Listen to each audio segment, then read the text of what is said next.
सूत जी बोले, पूर्व काल में जब कल्पों का नाश हो गया, बाद में पुनः इस कल्प का उदय हुआ, तो 6 कुलीन मुनियों ने सृष्टि के प्रारंभ पर विचार किया कि सब सबसे परे है या नहीं। इसका निर्णय कराने के लिए ये ब्रह्मा जी के पास गए। ब्रह्मा जी ने बताया कि जो सर्वप्रथम उत्पन्न हुआ है उसमें मन वाणी की कोई गति नहीं है, तथा जो ब्रह्मा, इंद्र और शिव आदि महादूतों और इंद्रियों की उत्पत्ति एवं समस्त संसार को पैदा करने वाला है, वही सबसे परे है।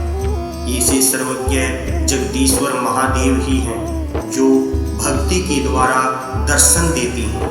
रुद्र आदि देव भी उनके दर्शनों की अभिलाषा रखते हैं। उनकी भक्ति करने से ही उनके प्रसाद की प्राप्ति होती है। जैसे बीज से अंकुर और अंकुर से बीज बनता है।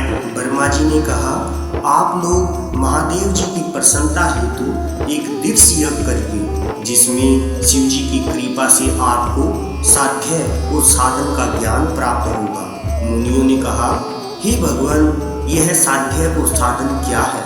ब्रह्मा जी ने कहा, साध्य शिव पद है और साधन उनकी सेवा करना है। वेद विधि द्वारा उनकी आराधना करने पर उनकी प्राप्ति होती है। जो जैसा करता है उसे वैसा ही फल प्राप्त होता है। कान से सुनना, मुंह से कहना तथा मन से मनन करना भी एक महान साधन है, क्योंकि महेश्वर हमेशा सुनने, कीर्तन करने तथा मनन करने योग्य है।